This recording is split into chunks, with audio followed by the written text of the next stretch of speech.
చాలా కాలంగా పేరుకుపోయిన తమ సమస్యలను పరిష్కరించాలని కోరుతూ సిఐటియు ఆధ్వర్యంలో ఆశా వర్కర్లు జిల్లా కలెక్టర్ కార్యాలయం ముందు ధర్నా నిర్వహించారు.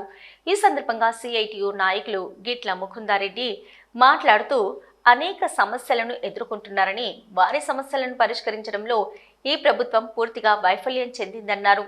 ఆశా వర్కర్లకు కనీసం వేతనాలు ఇస్తామని సీఎం ముఖ్యమంత్రి హామీ ఇచ్చి సంవత్సరం కావస్తున్నా ఇప్పటి వరకు దాన్ని అమలు చేసిన పాపాను పోలేదన్నారు.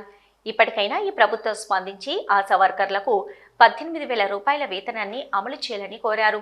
ఆశా వర్కర్స్ యూనియన్ జిల్లా ప్రధాన కార్యదర్శి మారళ్ల శ్రీలత మాట్లాడుతూ గతంలో బీఆర్ఎస్ ప్రభుత్వం 18,000 కనీస వేతనాన్ని ఇస్తామని హామీ ఇచ్చి అమలు చేయలేకపోయిందన్నారు.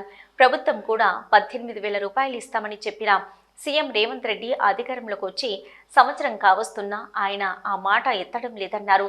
ఇప్పటికైనా ఈ ప్రభుత్వం స్పందించి ఆశా వర్కర్లకు 18,000 రూపాయలు కనీస వేతనంగా చెల్లించాలని డిమాండ్ చేశారు.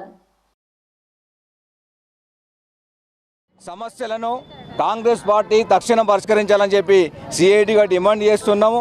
గత అసెంబ్లీ ఎన్నికల ముందు కాంగ్రెస్ ఎన్నికల మేనిఫెస్టోలో మేము అధికారంలోకి వస్తే ఆశాలకు మేము ఫిక్స్డ్ వేతనం ఇస్తామని చెప్పి హామీ ఇచ్చారు.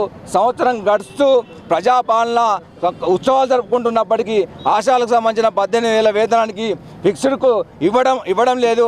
గతంలో ఇచ్చినట్టుగానే కేవలం 9,500 రూపాయలు మాత్రమే ఇస్తున్నారు.